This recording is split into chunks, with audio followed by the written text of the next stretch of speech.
Hi, everyone.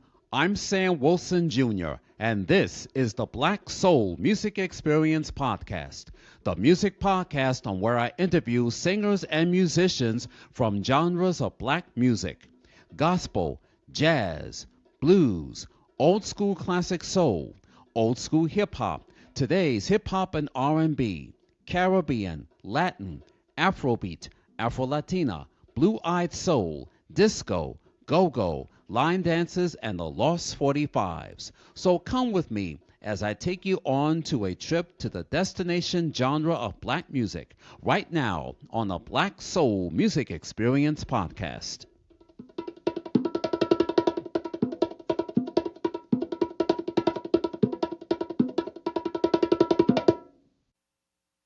Legal Shield is a proud sponsor of the Black Soul Music Experience Podcast. Have you been involved in any types of accidents? Have you been a victim of identity theft? Have you been a victim of a computer fraud scam? Have you been in disputes with your tenants or landlords? If your loved one dies and they didn't write up a will for you or for your family, or you and your spouse are filing for divorce, or if you need help by opening up your small business, give Legal Shield a try. Visit their website at LegalShield.com and tell them you heard it here on the Black Soul Music Experience Podcast. Do it today. You'll be glad you did. I'm Sam Wilson Jr., creator and host of the Black Soul Music Experience Podcast. Now, before I bring up my special guest, I have good news to share with you. I have a new website, and you can look for it at the Black Soul Music Experience Podcast.com. That's right, folks. I have a new website called the Black Soul Music Experience Podcast.com. If you have a computer, laptop, notebook, or if you have a desktop computer and it has either MSN or AOL, make sure you type in the name of my podcast website, the Black Soul Music Experience Podcast.com. And if you have Google on your smartphone, make sure you type in the Black Soul Music Experience Podcast.com. That's where you find all of my news blogs, or whatever you want to call it. That's where I tell you what's going to be on the next episode for the entire month. So please check out my website and please pass it on. Make sure you check out my website, the Black Soul Music Experience Podcast.com. That's the Black Soul Music Experience Podcast.com. In the meantime, enjoy today's episode and thank you for your support. Welcome to the Black Soul Music Experience. I'm Sam Wilson Jr., and I have a special guest on my show as we celebrate Black Music Month. This lady that I'm about to introduce is my returning guest. She is originally from Pittsburgh, PA, and now lives in the village of Harlem in New York City, and I've known her for over 18 years. She is the founder of Gwendolyn Black Arts and the Arts and Jazz Fest and Visual Arts Festival. Please help me welcome to the Black Soul Music Experience Podcast my returning guest, and this is our first time seeing each other face to face, and her name is Miss Gwendolyn Black. Hi, Gwen. How are you? I'm great, Sam. How are you? Good to see you again. Yes, good to see you too. Welcome to my show. And as I mentioned, this is our first time being together face to face on the Black Soul Music Experience Podcast, where I'm doing new technology. And Good for this you. is season number 5. So I wanted to let you know and let our audience know. So last season, I had to do it in my kitchen, and many of my folks were asking me, don't you have a computer backdrop? And I said, Yes. if you want me to get better things, I told them subscribe and support the Black Soul Music Experience Podcast. All you need to do is click that subscribe button. And that helps me continue to bring in Black music stories that needs to be told and needs to be exposed. And to Absolutely. continue to interview a diversity of guests who were influenced by Black music. So that is my mission. And my podcast is doing so well, over 199 subscribers on YouTube. So it's the skills that pays the bills. So it's made Yes. possible by the support of listeners and viewers like you. So again, thank you so much for taking the time out to be with me on my podcast. And this is our first time being here on video. So since I have you back, let us begin, shall we? Now, Absolutely. yes. Now let's get to know you a bit. Can you tell us about your origin story and where were you born? I mentioned Pittsburgh, PA. And what type of environment did you grow up in? Well, at the time, I was a youngster in Pittsburgh. I'm a 60s baby. I was 8 years old when Dr. Martin Luther King Jr. was killed. And that was changing dynamics for the city. For me, although I was very young and I didn't understand what was going on, what was happening around us, uh, changed for us. My family, my grandparents, because we witnessed firsthand, race riots.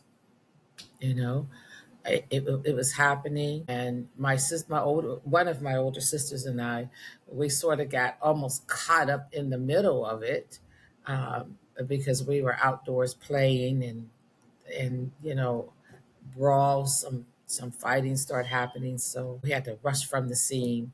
So it was a little segregated when I was growing up. So that kind of made me see the world, in different views. And even though we had challenges and, we had to, face sometimes people not liking us because of the color of our skin, um, we managed to make friends with other people too. And so that made me have a broad look on life. And there's good people in the world, and the good is going to always outweigh the bad. So, I kind of got into music because I was a very shy kid, you know, and people don't know I still really am shy. People think because I do a lot of stuff in the community and different things, but technically, I'm still a shy person, really. And I was shy, so I got into music. And as I said, in the 60s, you had these wonderful, you had this wonderful Black music that always helped us to deal with everyday life. The Temptations, the Supremes. When we were young, my mom, she bought for me a record player. One of my older sisters and I, we had this little record player. You latched it, and it was almost like a suitcase. I don't know if you remember, Sam. You're probably too young.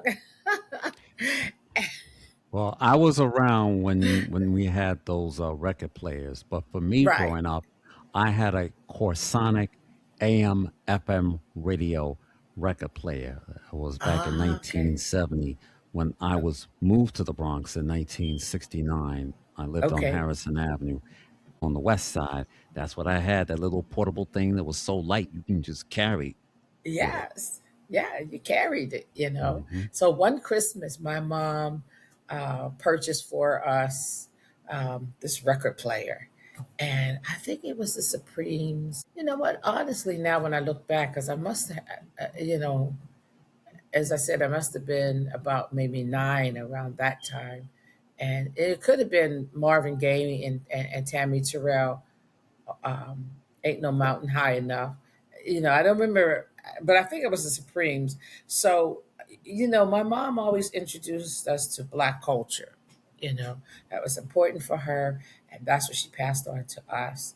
And she purchased encyclopedias and encyclopedias of Black history. So I was always interested in Black history, our culture, our history, our music. And growing up, and since now Michael, the movie is so popular right now, I mean, I was like a diehard Jackson 5 fan. I have posters plastered all in our room. My siblings were like, "Oh my God, here she goes again!" And every Right On magazine that came out, I purchased it. Every time I got $1 allowance, I went and bought a record because records were like $1 then, around the 70s, and I would go to this record outlet called Dorsey's. It's still there in Homewood in Pittsburgh, PA. It is still there. So, the music and the history, is really what's been a driving force for me in my art today. Hmm. Now, since you grew up in Pittsburgh, PA, was that the environment that you grew up in that made you the woman today? Absolutely. Because as I said, there were factors that we had to deal with when I'm, growing up, post Dr. King's death, and my mom teaching us, how we had to deal with the racism that we were surrounded by, how to navigate what had needed to do, to succeed.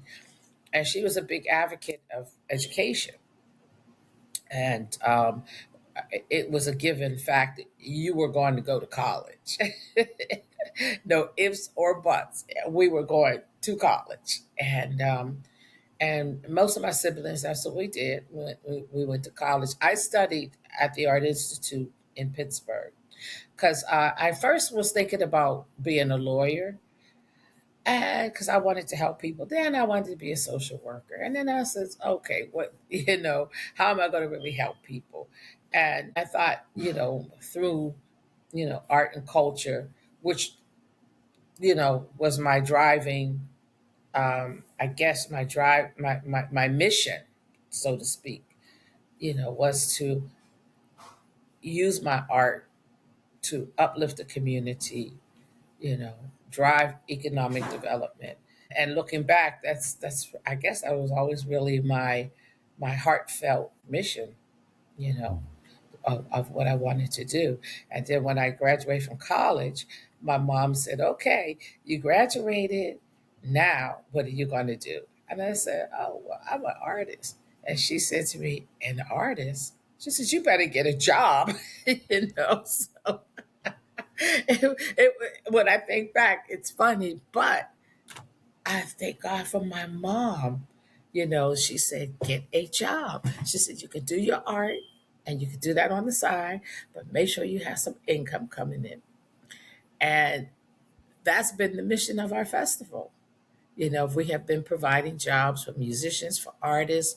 We've done workshops for the youth in the community, so they can tap into their inner talents, because sometimes people look at art as just entertainment, but art is a platform to go in many directions, whether it is providing these jobs or whether you're supporting arts and education. So the arts is extremely, extremely important, and really more so today because of what is happening in our communities, that we need to steer our kids in a direction that they can really tap into who they are. Mhm. I'll get to your foundations in a few minutes.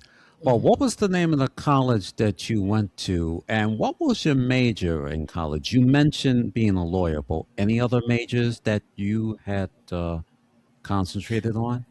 Well, I first was planning to study law. I had got accepted into the University of Pittsburgh because I had attended the University of Pittsburgh in the Upward Bound program, where I went to college during my high school years. The last 2 years of my high school years, they had what they called the Upward Bound program, and you could go to the college campus and you could take uh, courses, and they were actual college credits. And so following high school, I thought again what I wanted to do, and then I sort of talked it over with my dad and my mom, and so art was always a part of me, even, when I was as far back as kindergarten. I love to color, and I always love to give a shout out to my cousin Lynn. She goes by the name of Vonda. She was always cheering me on. She would always say, "Look, everybody, look what Gwen is drawing. These are so nice." She was always patting me on my back. So my love for what I was doing in art, um, was growing. And the other thing was, I love to play with cutout dolls, back paper dolls. You could change the clothes. And again, every time I got some money from my mom, I ran to the store, to Wilson's drugstore, which, by the way, is still there on Penn Avenue in Pittsburgh all these years. And I'll be going home in about another week, and I plan to hopefully be able to stop by there. But the Art Institute of Pittsburgh was the first college I went to, and I studied art. And believe it or not, I studied fashion art. Mm.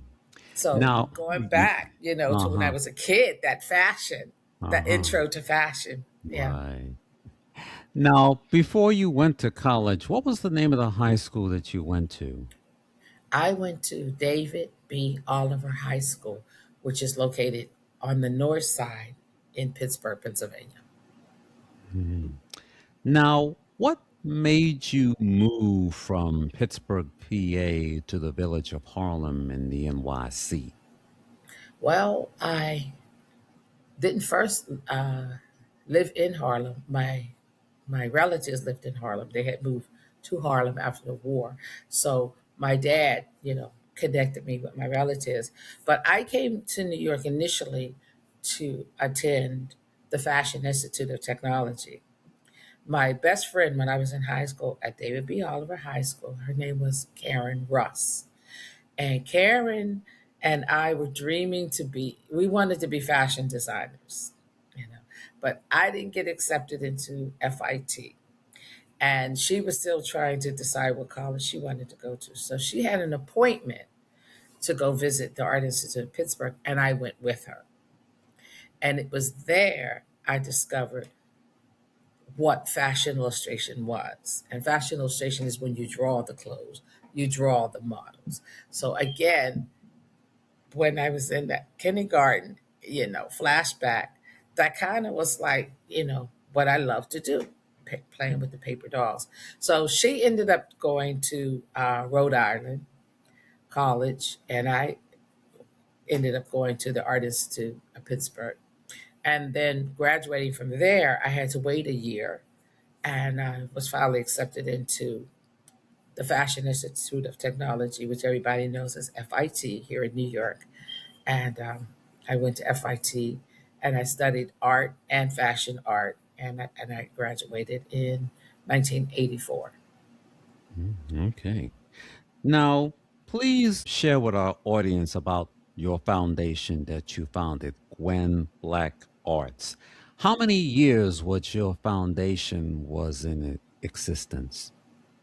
So actually, Gwen Black Arts is sort of the platform to celebrate what I do as an artist.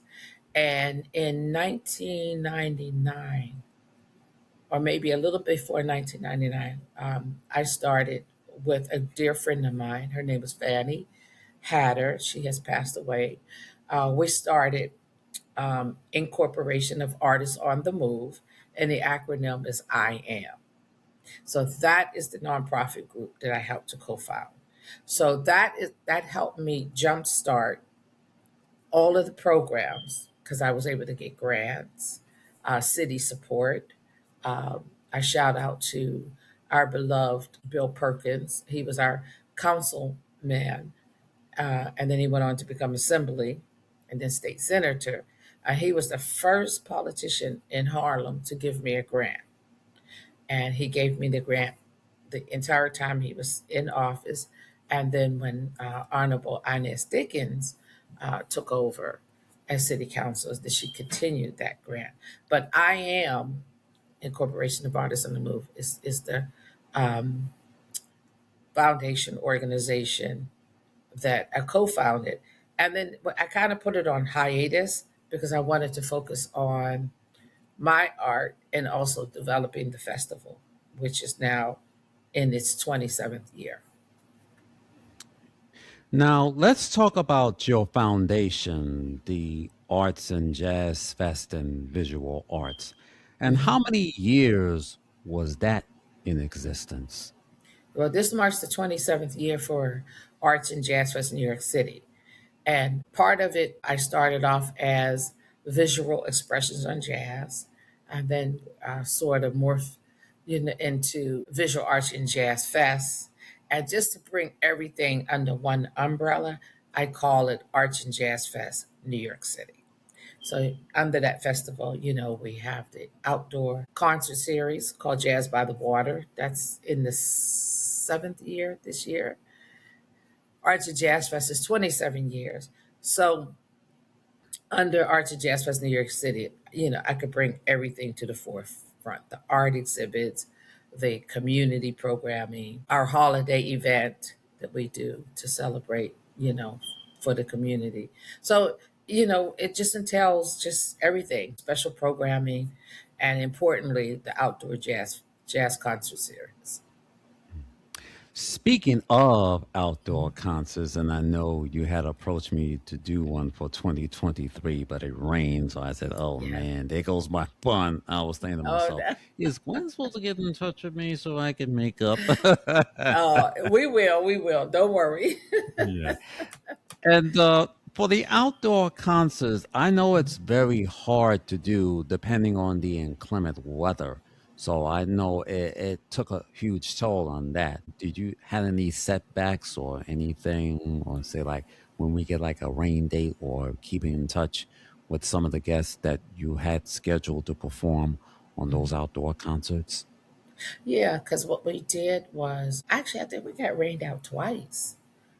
So last year, 2025, we did Jazz by the Water on Governor's Island. And now I'm in the process of preparing for July 25th for the next outdoor concert series. So when you do art outdoor events, you just never know how the weather's going to be. 2024, I mean, 2023 it rained. 2024 it was like, I mean, it poured down, and it was sunny, and everyone said, "Gwen, you must, come on, it's not going to rain." And at 4 p.m., those showers came down. So I Mm. was really glad that I said, "Listen, guys, we have to reschedule this." So we had it last year. It was good because we try to make sure that the artists, if they don't get to perform, that we have makeup dates, and that's what we did last year. So this year we will be on Governor's Island, July 25th, and the rain date is July 26th. Now, I did get a chance to come and check out your concert back in 2024, Hmm. and it was in Hamilton Park. Now, the Hamilton Park that I knew, when you get Hmm. up to Broadway, it just cuts to Hamilton Place. Hmm. And my late father, Samuel Wilson Sr., he once worked for the Department of Parks, and he Okay. worked in that Hamilton Triangle. And Hmm. before that, he worked in the playground, which is on Hamilton Place and West Yeah. 141st Street. And Right. yes, my parents were divorced back in the summer of 1969. And Hmm. he got remarried to my stepmother, and Hmm. they lived on Hamilton Place. And he worked right across the street from the Right. playground. So after Right. I left your concert, I said, I'm going to go check out the neighborhood where my late father had used to live in. Hmm. Hmm. So it was just wonderful memories. So that was something I wanted to share that with you, because that was the Hamilton place that I knew growing up Hmm. before they started, you know, making it into like a cutoff thing and make it Right. into a nice park Right. area. So I did attend that. So I said, let me see if Yes. Gwen will do Yes. Yeah. Yes. that. Yes. I remember. But because actually that Triangle Park is now called the Montefiore Square Park. Okay. They renamed it the Montefiore Square Park. Mm, okay. So Mm. They did a Now, good job. oh Yeah. yes, yes, they really did a really good job. So shout out to Montefiore and everything.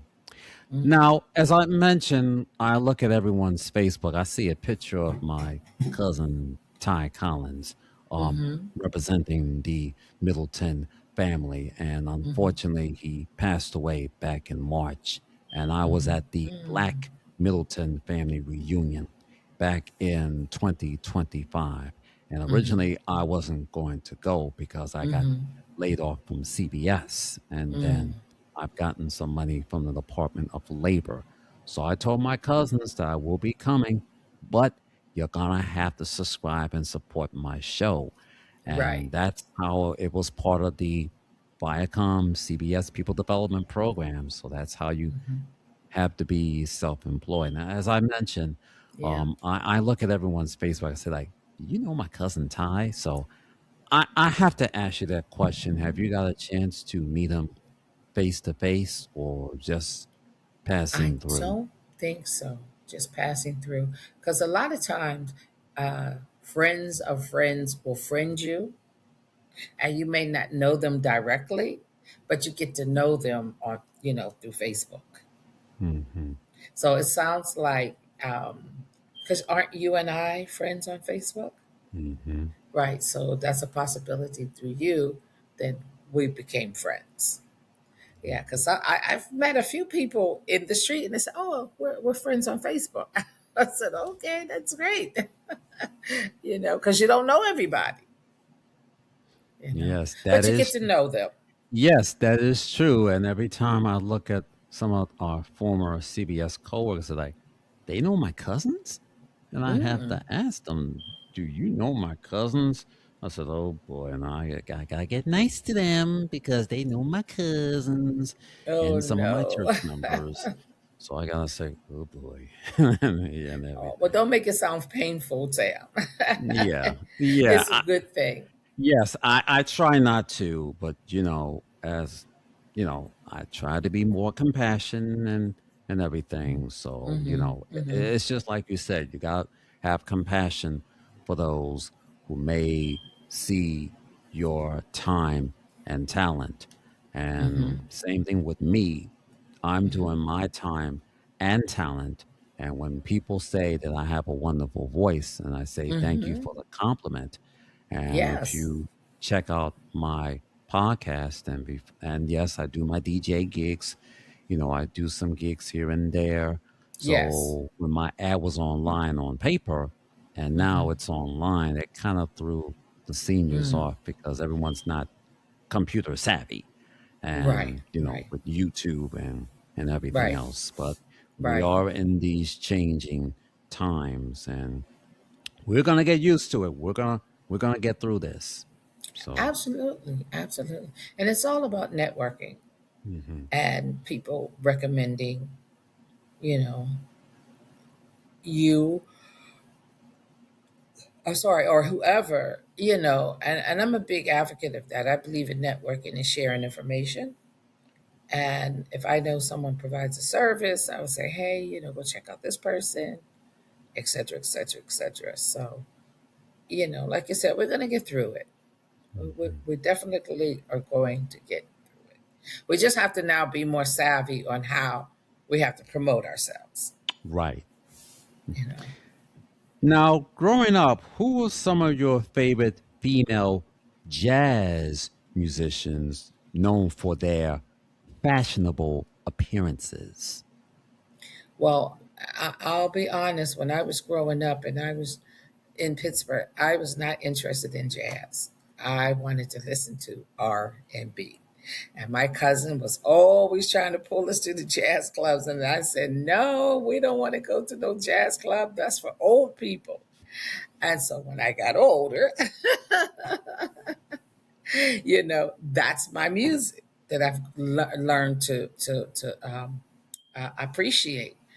And when my dad died in 1988, my cousin, who was a saxophonist, also from Pittsburgh, unfortunately, he also passed away.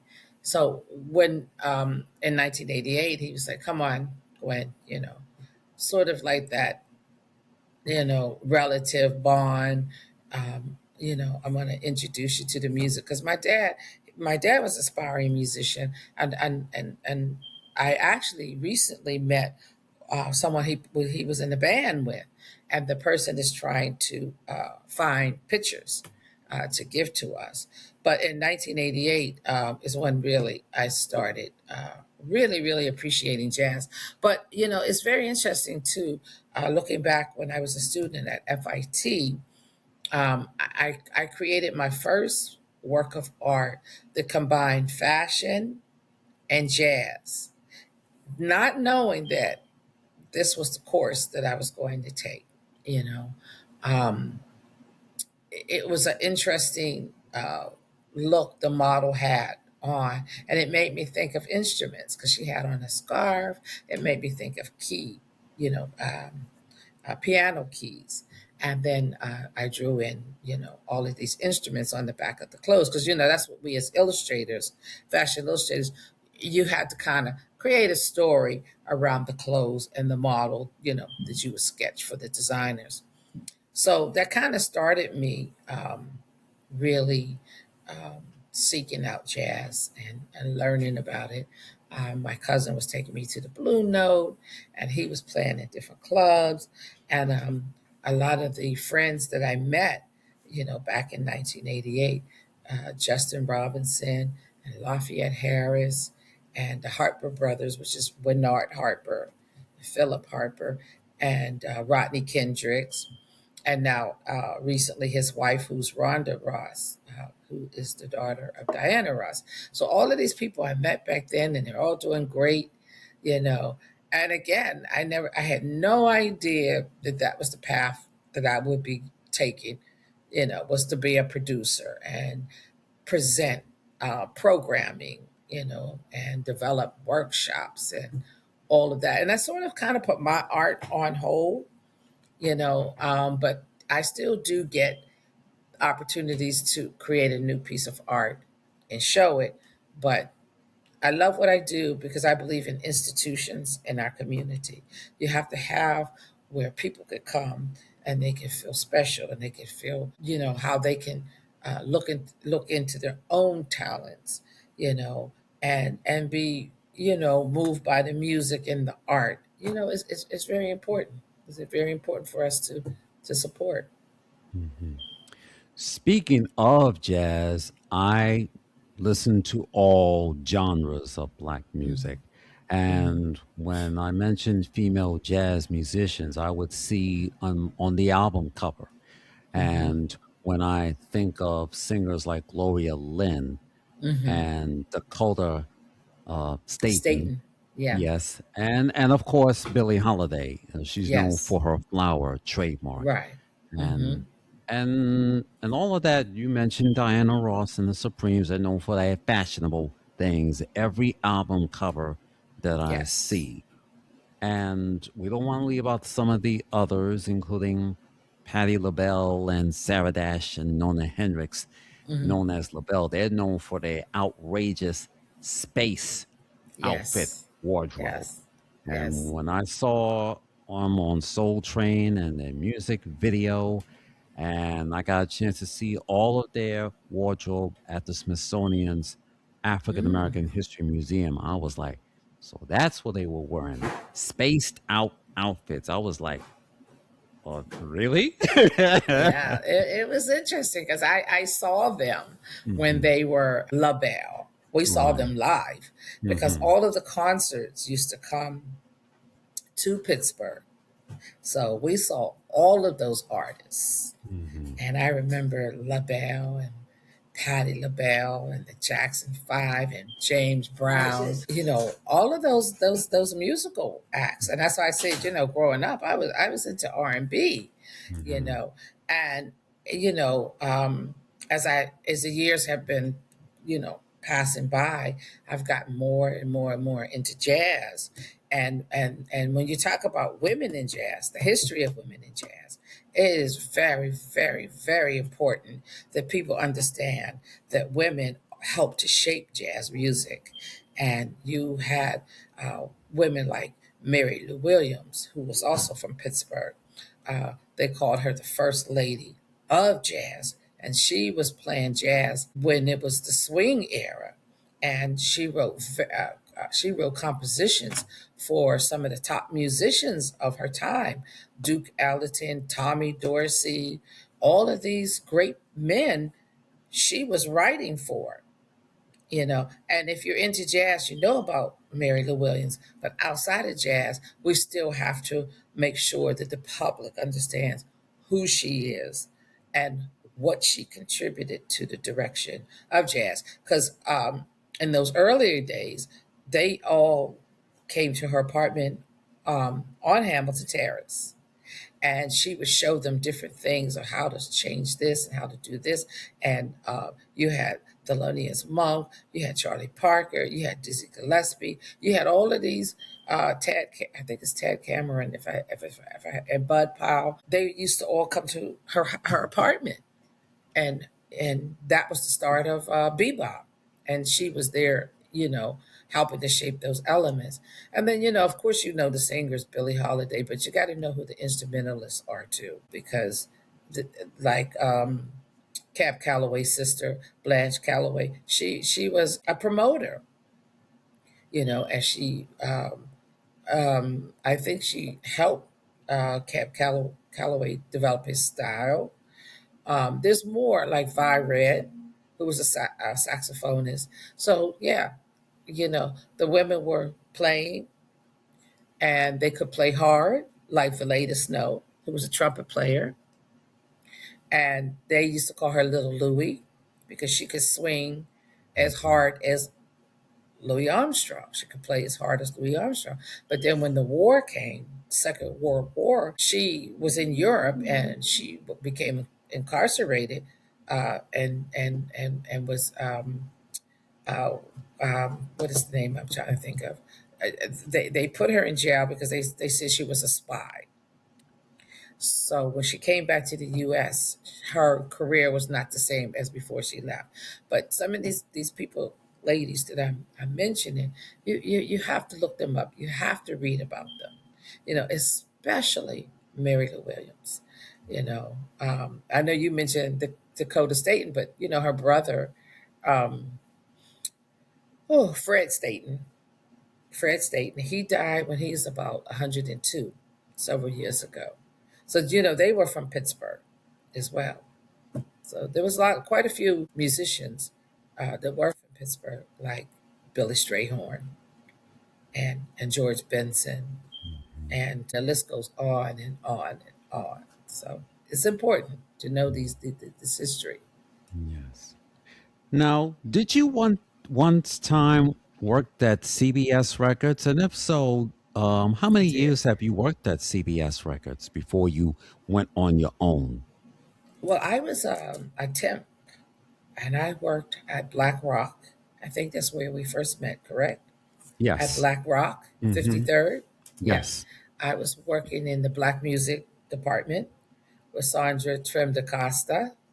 And some of the artists there were Johnny Mathis, Harry Connick Jr., um, oh gosh, Peebo Bryson. And I always like to share that Peebo Bryson was one of the nicest artists that that I have ever met. Just so down to earth, really, really, fabulous singer. When he and Regina Bell sang that song, A Whole New World, from Yes. Disney, from Aladdin. Hmm. Yeah. So it was fun. It was fun. And then, we moved over to um, Fifth Avenue.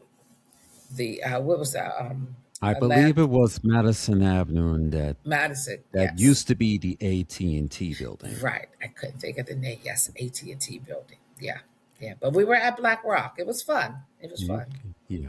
I do keep in touch with Kevin Woodley, but I Okay. usually see him at the Inkwell. So that's his new position there. We call him DJ Sugar Daddy. But Kevin Okay. Woodley, he remembers me. He remembers my face. So when I be at the Inkwell, not every Mm-hmm. Friday, but once in the blue moon, he Mm-hmm. remembered me, and I got a chance to interview him twice. Mm-hmm. Once when we was doing memories of DJ Mr. C, and then I Mm-hmm. had him back about what he was doing when he was at CBS. Then he moved to other record labels, including Atlantic Records. And then he was doing some DJing at the Palladium and other clubs around Okay. town in Midtown. Now, So what did he do at Sony? No, it was CBS at the time, right? he was Yeah, with Columbia. He was in the black Columbia, music right? department. Okay. And I usually drop off packages to him. And if he's Mm-hmm. not there, I usually drop it off to his assistant. Mm-hmm. So every time I be up in the records floor, including Columbia Records and Epic Records. And speaking Mm-hmm. of Epic Records, I kept in touch with Lisa Orban and Gail Ward. They Mm-hmm. work in the A&R Mm-hmm. department. So Mm-hmm. I've interviewed both of the ladies for season 3 for Lisa Orban and Gail Ward for season 4. So Okay. I keep in touch with them on Facebook as well. Mm-hmm. So you never know who I'm gonna bump into if I bump into any Yes. of the clubs or some other places. Right. So Right. I keep in touch with Mm-hmm. them. Mm-hmm.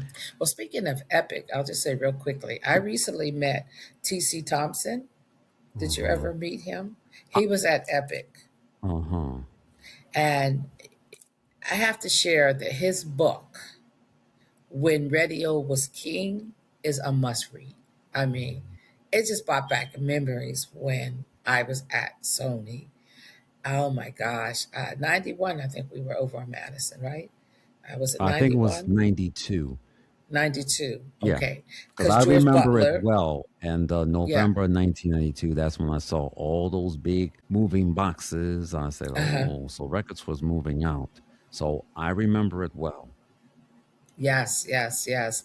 And I remember when um, I don't even remember what floor we were on. I think we were on the 42nd floor when we were at the Black Rock building, but I forgot when we moved over to Madison. But, Chris Cross and Jermaine Dupri and all those guys were there. And the music and the art, the art was just so creative, so wonderful. And I'm sorry I never got a chance to meet T.C. Thompson. And in the movie Michael, where they are talking about the gentleman that was from Epic Records. Um, I'm not going to remember the name right at this minute, and who brought in Michael to Epic Records or gave him that solo record.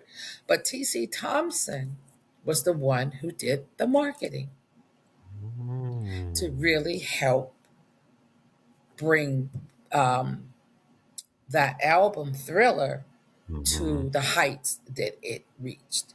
And that's why I'm sharing the book. When Radio Was King, get a copy and read it. Wow. Because he was also responsible for marketing Sade. Mm. When Sade came over from the UK, Mhm. T.C. Thompson was the one who helped spearhead her marketing efforts and really helped to launch her career here in the US. And I think it's very important that people understand that um, you had people in the background Mhm. who was really helping these records and these artists reach the heights that they were reaching. Because remember Eddie Pugh. I don't know if you remember Eddie Pugh. He was in charge of marketing over at Columbia when we were at Black Rock, and then we went over to Madison Avenue. There's a few other people like Sandra Tim DaCosta. She worked a lot with many of those artists. You Sandra, know, I remember. yes, Sandra Trim yes, DaCosta, that I remember. yes. The only, I mean, I loved the movie Michael. I thought it was great. Uh, just a little few things. I always try to say you got to give Joe Jackson his props because without Joe Jackson, there would be no Jackson 5, there wouldn't be no Michael Jackson, would be no Janet Jackson. So you have to give the father his props. He may have been a little strict, but parents were strict back then. We dared not speak back in Yeah, that era. because I You dared not speak back to your parents. right, because I did So. see the miniseries that was aired on ABC back in Mm-hmm. 1992 of November, and Yes. Jermaine Jackson had produced the miniseries. And just like you said, there are some things that we don't know about. And Right. yes, it takes a lot of hard work and time and Hmm. talent. I remember Yeah. one scene when the Jackson Five had to perform in some other places, Hmm. and Suzanne the Past, that played by Vanessa Williams, got Carrie Michael, got right through the rain to the plane and Right. everything. So when Right. it comes to those tours, Yeah. it really gives a little marketing, and like I said, I saw the miniseries on Hmm. ABC. Hmm. I've seen the variety show that was on CBS at that time when Hmm. Dave left Motown, but Jermaine didn't go. So he Right. took Right. Randy with them, and they Right. had their own variety series. Oh yeah. And they brought Janet and Yeah. Latoya and Right. Reby with Right. them. So Right. I remember the variety series, and at the same Hmm. time, they signed with Epic Records and they teamed up with Gamble and Huff. Hmm. So Hmm. that I remember. And yes, the Jackson 5 cartoon series on Yes. How ABC could we Saturday forget that? morning. And I still have the greatest hits LP back in Nice. 1971. That was my Christmas gift in 1971. I still Uh-huh. have it in good faith, no scratches anywhere. But Great. one time they had the little post and you just cut it right out and just put it on the Hmm. door. Right. So that was the Jackson 5 that I knew growing up Yes. back Yeah. then. Yeah. Yeah. And those were fun years because, like I said, every major artist came to Pittsburgh. Mhm. And I mean, from Earth, Wind, and Fire to the Commodores, everybody. But I remember the when the Jackson Five came to Pittsburgh. I mean, we were like, not me, but people behind me were rushing to the stage. And I remember I was so close that I almost was able to touch Michael's hand because he was that type of person. He would reach out to people and he was Mhm. so cute and so adorable. And I remember that they were pushing so hard that the barracks caved in. And I remember one of my friends got hurt and she had to go to the hospital. So Mhm. it was crazy times, but um, I think in the movie, I would have liked to have seen some of the footage from that time too, when those concerts were coming to the Black communities and how people were coming out in droves and, how excited, people were, for the group. Mhm. Now that we have talked about your foundation and Hmm. everything, and we've just talked about music and the arts, but I Hmm. have to ask you this question. Hmm. Why is music and fashion and the arts and education is so important? Because everybody, my motto is everyone has a talent and the future lies within. That's how I feel. There's something, everybody is gifted with something to do something. And to nurture who you are as a person, you have to look and see what that gift is because God has given everybody a gift, whether to sing, whether to play music, whether to write, whether to act. It's all about the inner self. And we have to be taught how to express that inner self. And unfortunately, some people are going to get a chance to do that. They don't get to have their talents nurtured.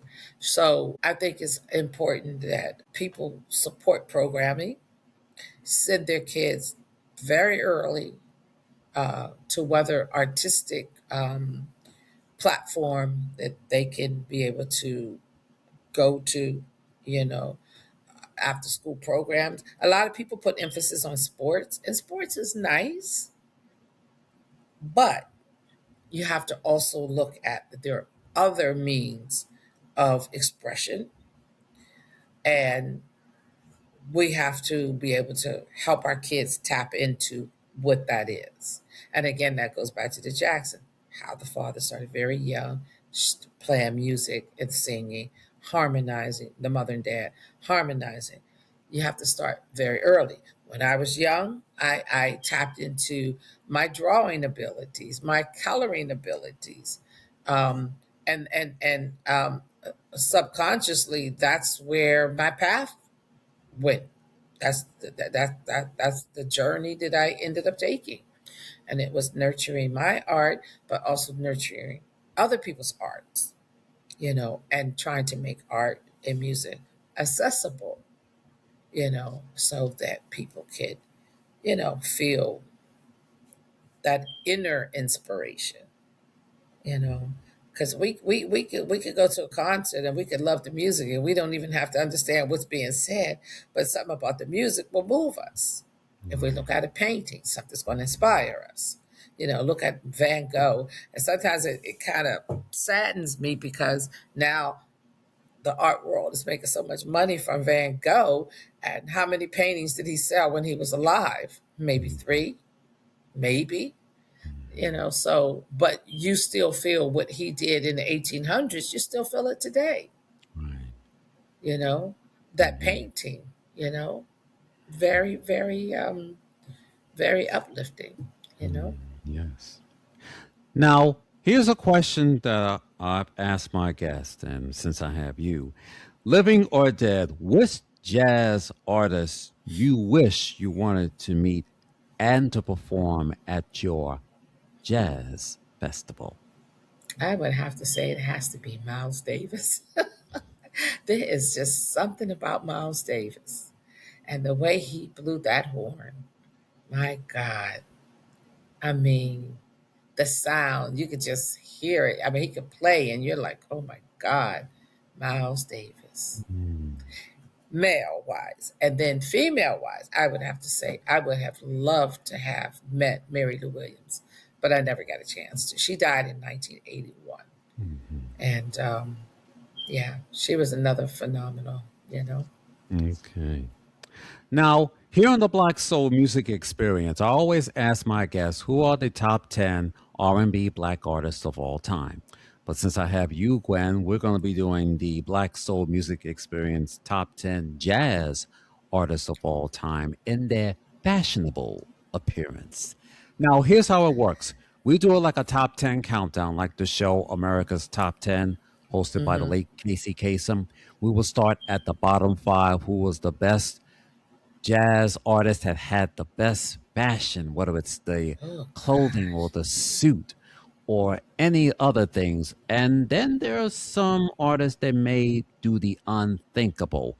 And maybe sometimes if they perform on TV, then maybe it's too hot for network TV. And then when we get to the top five, we'll find out who was the best artist ever and who had the best, most fashionable appearances.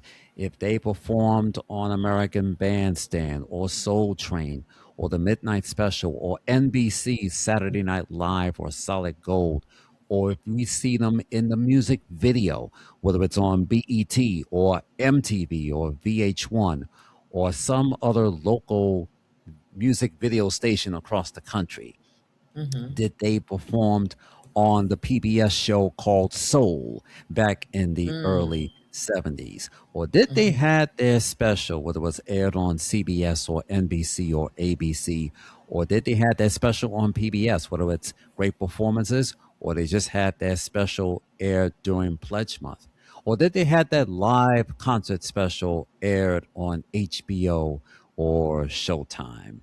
So, Gwen, are you ready to take the challenge? And if it's not up to 10, we did the best. And if you get stuck, I'll fill you in. Okay, so now you're asking me my opinion of who the top 10 jazz artists. Yes, so we're going to start at number 10. Well, I am going to say, ah, wait a minute, let me see. I'm going to get a little help here. Okay. Um, I would have to say, hmm, it's hard to say who's number 10 and up to number one. Oh my God. Um, Wait a minute. I think I'll have to go from the top to the bottom. Okay, we'll reverse. Yeah. Okay. I would have to say at the top of the list for me is probably Duke Ellington. Okay, we'll put Duke Ellington at number one. Best known for his attire, his suit and tie, and makes his Mm-hmm. appearances performing on the piano, conducting the band, and everything. So we'll put Duke Ellington. We'll start at the opposite at number one. Mm-hmm. Okay, number two. I'm going to have to say Miles Davis. Yes, the one and only Miles Davis. He kept up with the times, known for his fashionable appearances, where we Mm-hmm. see him The performing suit. on the Grammy Awards or Mm-hmm. NBC Saturday Night Live or any other talk show, or you never know what's going to pop up next, whether he'll be in a commercial or anything else. So Miles had kept up with the times, bebop, fusion jazz, and in the 80s, he Mm-hmm. did some remakes of Michael Jackson's Human Nature and Cyndi Yes. Lauper's Time After Time. And he was the Yes. first artist to be inducted into the Rock and Roll Hall of Fame. So rest in peace to the one and only Miles Davis. Hmm. All right, we're up to number three. Let me see. I have to. Mm, gosh, I know other people may have other opinions, but I don't know. For me, number three, Billy Strayhorn. I had to Uh, say Billy Strayhorn Billy Strayhorn. So, because he was right up there with Duke Ellington, and he wrote all of those songs. Take the A Train, Lush okay. Life, and people always associate him with Duke Ellington, but he held his own. Hmm. Yeah, Billy Strayhorn, he held his own. Yeah. Okay, we'll put Billy Strayhorn at number three. Who should be at number four? Hmm. Oh my God, this is hard. It really is. Oh, who would be four? You want to put Ah, Sade at number four? well, Sade is not a jazz artist, Well, Sade will sing like different genres, you know, like smooth right? jazz But and she's R&B. but the So artist that we're talking about is straight ahead jazz. straight edge Straight jazz. ahead Okay, so when jazz, we say right? straight Straight. edge jazz, I Yeah. say like, I'm going to put Mary Lou Williams' name back out there because she okay, played in every genre. Oh, I mean, excuse me, every era of jazz okay, from perfect. the, you know, since she was around 10 years old up Hmm. until 1981. Okay. So Oh when my we put God. Mary Oh, and Lou then, at number four, we should put Louis Armstrong at number five yes, Louis because he was Armstrong. known for all decades of jazz. He's Yes, known he for his was. appearance and for Mm-hmm. his trumpet. And yes, Mm-hmm. not only he sang jazz, but he crossed genres in pop Over. music too. So Absolutely. when you hear Louis Armstrong on some of the Mm-hmm. crossover radio stations, top Mm-hmm. 40 radio stations across the Mm-hmm. country, you Mm-hmm. know that he'll belt out his tune. He'll be known for his song Hello Dolly, and that's what we're Mm-hmm. best known for. And his other song, What a Wonderful World. Yeah, And right. Go and ahead, also Sam. and also he had that song in the movie, We All Have All the Time in the World. And that was from the 007 movie on His Wow. Majesty's Secret Service. So I'll Mm-hmm. be Look watching at every you. James Bond movie. Every time I Wow. see who's doing the theme song for that title of the movie, it Mm-hmm. could be someone in pop or soul or jazz or, crossover, rock and everything. They big fans of 007. So Mm-hmm. whatever the title that fits for that artist, Mm-hmm. that's going to be a top 10 hit. So we'll put Louis Armstrong at number 5. We call him Mm-hmm. Satchmo, Pops, Mm-hmm. Louis Pops. Armstrong at And let's number also 5. add Lionel Hampton. Okay, we'll put Lionel Hampton at number 6, Yeah, he. playing that xylophone or the Mm-hmm. vibraphone, because I'm just Mm-hmm. getting new to these new titles. Because when I hear that echo in the background, I said, oh, okay, so he's using that Mm-hmm. vibraphone. 'Cause that's when you hear that echo, that's kind of like, oh, okay. So I was intrigued by that. Mm-hmm. So he'll be known for his tunes, including Midnight Sun and Flying Home. And one time he did the remake of the Shylight Stone Out of My Mind. That was the Mm-hmm. first time we hear them cross over jazz to Mm-hmm. soul and R&B. So we'll put Mm-hmm. Lionel Hampton at number 6. And let's add Charlie Mingus. Ah, Charlie Mingus with the big boom, boom, boom, boom, boom, boom, boom. Yeah, Charlie Mingus, yes. So he'll be best known for that tune, including Wednesday night prayer meeting.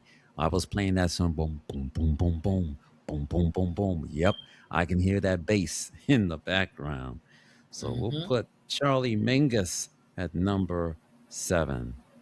Okay, we're up to number 8. Let's. We have to include our lady, Billie Holiday. Yes, Lady Day Billie Holiday. She's known for her tunes and for her trademark, her flower, The Lady Day. gardenia. So she be best known for one of her tunes, including Strange Fruit. Yes, it was Mm-hmm. controversial, but it was the song that was dealing with racism. Right. And yes, Right. our other tune, God Bless the Child, that got his Mm-hmm. own. She'll be Mm-hmm. best known for those tunes. And yes, she did have a troubled life growing up. And Right. when I was at the Paley Museum, formerly known as the Museum of Television and Radio, I got a Mm-hmm. chance to check out The Sound of Jazz. That was part of Mm-hmm. the CBS 7 Lively Art Series. And I got a chance to see Billie Holiday perform.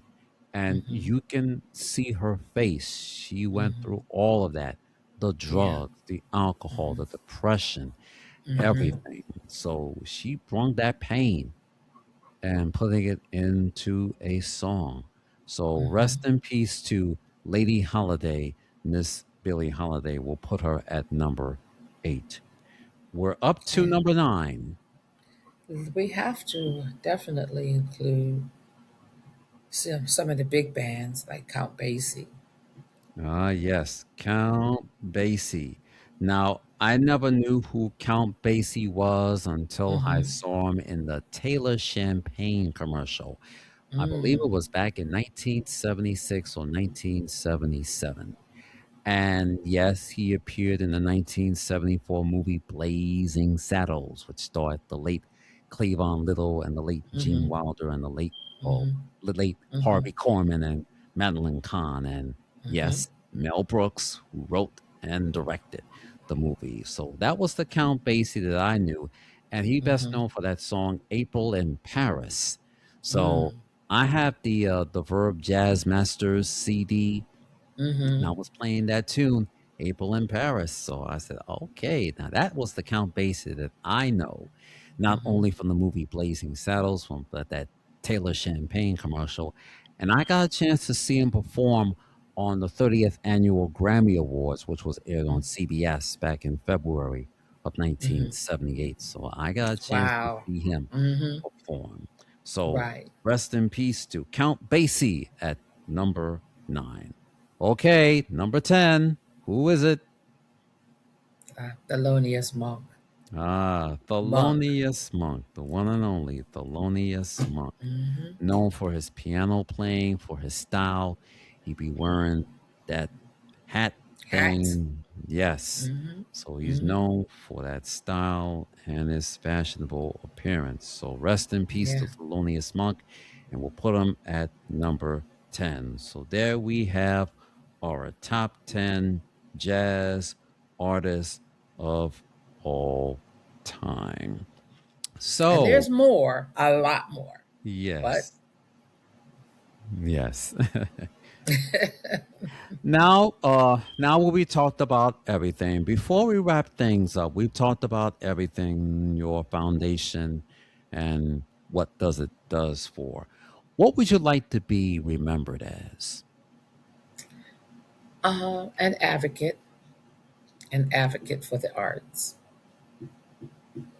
and that's has been my long time mission and journey, advocating for the arts and making sure that we get the visibility as artists and musicians, and that our young people have access to the music and art.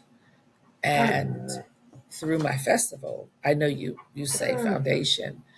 There's a difference because the festival is where we get to present, every year with programming, whether it's live music, whether it's art workshops, whether it's films. The festival has been something I've stuck with, and I was determined to make sure it happened every year. And so I think, deep down, the words of my mom when she said, "Oh, you're going to be an artist. Well, you better get a job." That resonated with me, that the arts is a job. Broadway is a job. It's an institution, you know.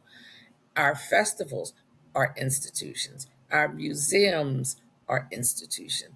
And all of these institutions provide jobs and nurturing, for people in various ways, whether it's through,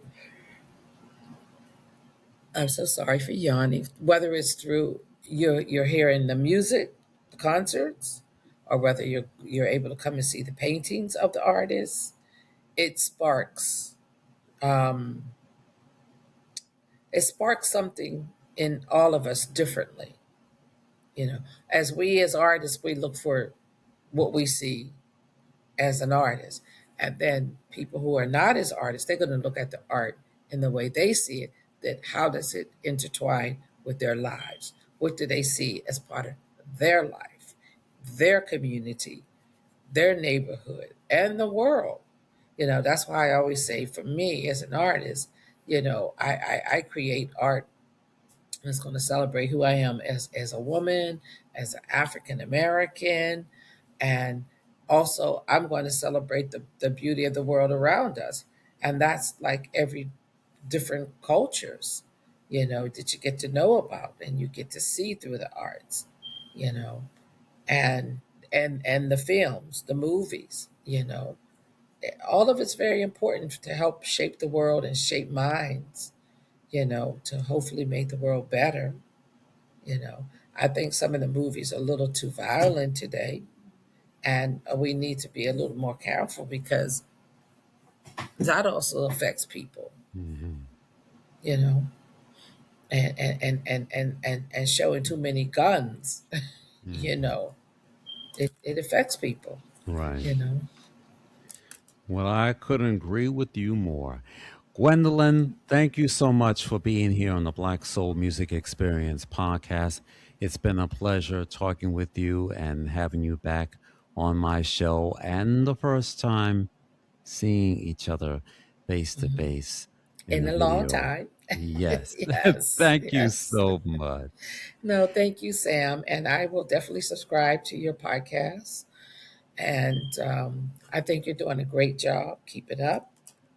Um, it's important for, as we look back in time, the messages we shared, the music we have shared, you know, um, it's important. So, congratulations and keep up the great work. Thank you so much. Now, before we go, where can we follow you on social media and so that the audience will come out and see all of the upcoming events and Hmm. festivities that will be Hmm. happening during the summer?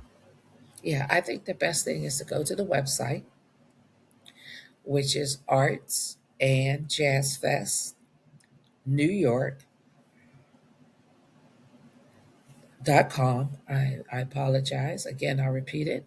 Is Mhm. Arts, ARTSAND, Jazz, JAZZFESTNY.com. Arts and Jazz Fest NY.com. Okay, thank you for that. Download all of the jazz artists that we have talked about on this edition of the Black Soul Music Experience podcast.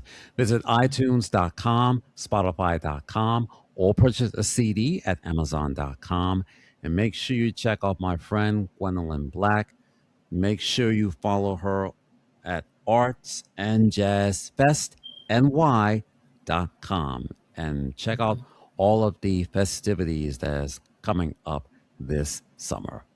And ladies and gentlemen, if you want to know more about my podcast, please visit my website at the Black Soul Music Experience Podcast.com.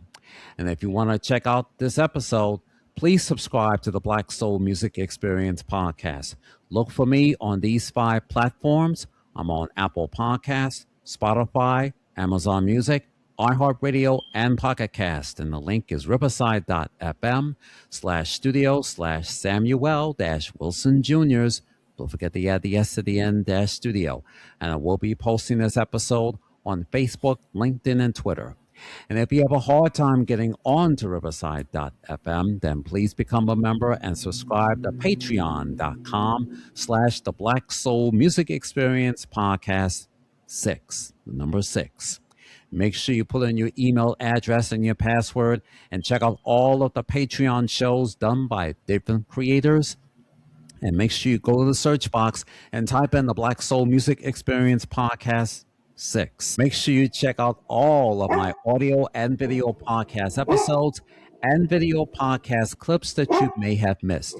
And if you have a hard time getting onto Patreon, I will be posting this episode on YouTube. Please subscribe and go to my YouTube channel. Go to youtube.com/the Black Soul Music Experience. If you like this episode, if you love my podcast, please subscribe, please support, please give me a thumbs up, please leave a comment, and please pass it on. Thank you for joining me as I close out this edition of the Black Soul Music Experience.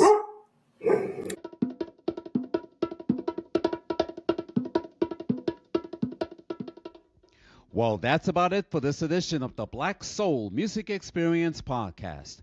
I'm Sam Wilson Jr. Thank you for joining me, and please tune in next week for an all-new episode.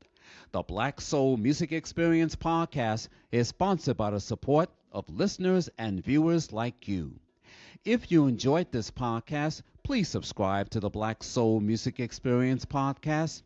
Look for my podcast on Apple Podcasts, Spotify, Amazon Music, iHeartRadio, and Pocket Cast. And don't forget the link. The link is riverside.fm/studio/Samuel-Wilson Jr.'s-studio. And don't forget to check out my audio and video podcast episodes by becoming a member and subscribe to patreon.com/the Black Soul Music Experience podcast. And please check out my video podcast episodes by subscribing to youtube.com/the Black Soul Music Experience podcast. And please leave your comments, feedbacks, and replies by going to my Facebook homepage. Go to facebook.com/the Black Soul Music Experience podcast. You can also tweet me on X, aka Twitter, at Sam Wilson Jr. 66. And follow me on Instagram at SAMM.Y2980. As always, partying, remember this. Reach for the top and your dreams will come true, and it can happen to you. From all of us, take care. God bless. Thanks for listening. Have a good week, and please be safe.